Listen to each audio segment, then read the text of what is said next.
सुहाग रात हम दोनों के लिए खास थी। आज के दिन हम सारी बंदिशें तोड़ना चाहते थे, एक दूसरे का आलिंगन करना चाहते थे, प्यार करना चाहते थे, लेकिन ऐसा हो जरूरी नहीं है।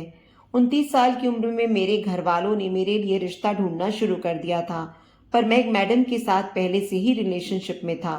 3 साल तक खूब आनंद लिया हम दोनों ने। हफ्ते में 2-3 बार हमारे बीच अंतरंग बन जाते, जिससे मुझे यकीन होता कि ये लड़की भी मुझसे उतना ही प्यार करती है जितना मैं करता हूँ।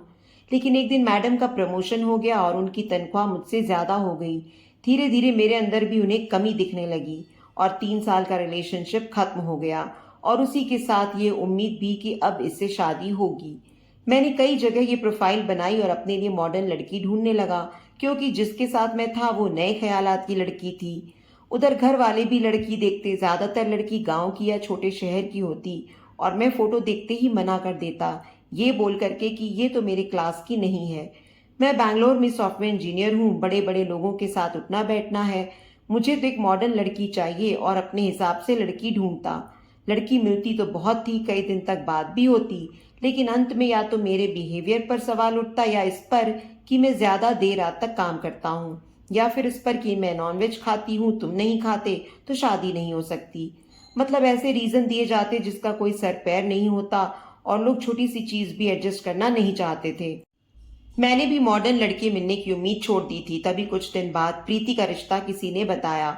जब हम लोग देखने गए तो साधारण सी कुर्ती पहने एक 26 साल की लड़की आई, बिना किसी मेकअप या फैशन के। मैंने नाक मुंह सिकोड़ लिया, पर बोला कुछ भी नहीं। घर आने पर मैंने बोला कि जो लड़की जिसे लोग देखने आ रहे हैं वो इतने साधारण ढंग से आई, उसे क्या ही सहूर होगा, मैं शादी नहीं कर सकता। ये बोलकर मैं बाहर चला गया। लेकिन मेरे पापा बोले, तुम्हारी उम्र 31 साल हो गई है, 1 साल बाद तुम्हें ये भी नहीं मिलेगी, इसलिए कर लो, मेरा तजुर्बा है, लड़की अच्छी है, परिवार अच्छा है। पापा की बात टाल नहीं सकता था, सो मैंने बोला ठीक है, जैसा आपको सही लगे। अगली सुबह पापा ने प्रीति के घर वालों को फोन किया और बताया कि हमारी तरफ से हाँ है, आप आगे की तैयारी शुरू कीजिए। इसी बीच प्रीति के घर वाले शहर आने वाले थे, साथ में प्रीति भी थी। तो प्रीति की भाभी ने मुझे भी बुलाया कि एक बार और मिल लेते हैं।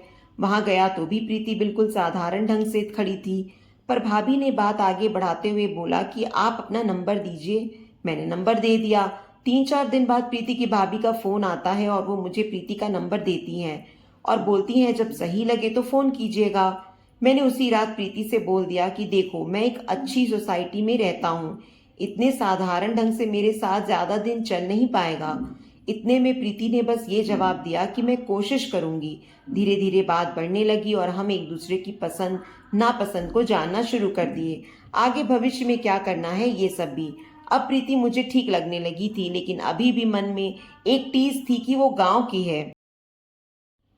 इस बार फिर मिलने का मन हुआ। प्रीति आई भी, और इस बार वो थोड़ा मेकअप की थी, कपड़े टाइट पहनी थी। मेरे लिए उसका एफर्ट साफ दिख रहा था। पहले जहां शहरी लड़कियां हर बात अपनी मनवाना चाहती थीं, पहली बार किसी लड़की ने मेरी बात मान के अपने को बदलने की कोशिश की थी।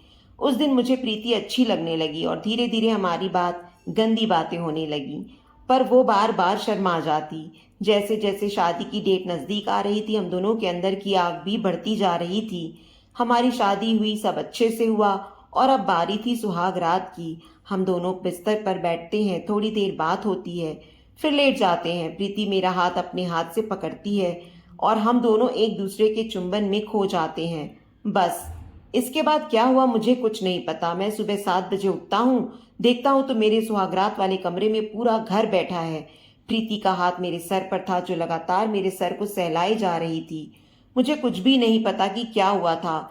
जब होश आया तो सब लोग डॉक्टर के यहाँ जाने की बात कर रहे थे, गाड़ी बुलाई गई थी। तभी मेरे दोस्त ने बोला कि रात में तुझे अचानक से मिर्गी का दौरा पड़ गया था, तुझे कुछ याद नहीं? मैंने बोला हाँ, मुझे कुछ याद नहीं। उसने बोला कि प्रीति सारी रात तुम्हारे सर को तो कभी पैर को सहलाती रही, तुरंत तुम्हारी माँ को बताया, और जब तक तुम्हें होश नहीं आया तब तक तुम्हारे सिरहाने बैठी रही। मुझे ये सब सुन के अपने लिए बहुत बुरा लग रहा था कि मुझे कैसे अचानक ये हो गया, लेकिन उससे ज्यादा प्रीति के लिए लग रहा था कि हमारी पहली रात ही ऐसी बीती जिसके लिए हम दोनों ने कितने सपने सजाए थे। फिर डॉक्टर के यहाँ गया तो पता चला कि अधिक स्ट्रेस लेने और खान पान ठीक ना होने की वजह से मेरे दिमाग की एक नस सूख रही है जिसे दवा से ठीक किया जा सकता है। घर आके मैंने ये बात सबको बताई पर प्रीति से नजरें नहीं मिला पा रहा था, सिर्फ ये सोच के कि वो क्या सोचेगी।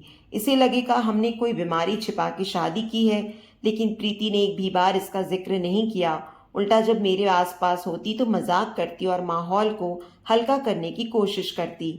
बहुत हिम्मत के बाद मैंने बोला कि तुम ऐसा मत सोचना कि मैंने कोई बीमारी छिपा के शादी की है।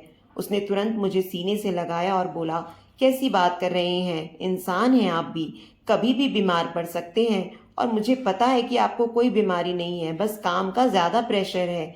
इसे कम कीजिए, क्या करेंगे ज्यादा काम करके पैसे कमाकर। उस दिन मुझे यह अनुभव हुआ कि मैं 31 का हूँ और ये 26 की है, पर तजुर्बे और जिंदगी में मुझसे ज्यादा आगे है। और फिर मैंने ये सोचा कि क्या उस रात मेरी जगह अगर इसके साथ ऐसा हुआ होता तो क्या मेरा व्यवहार ऐसा होता?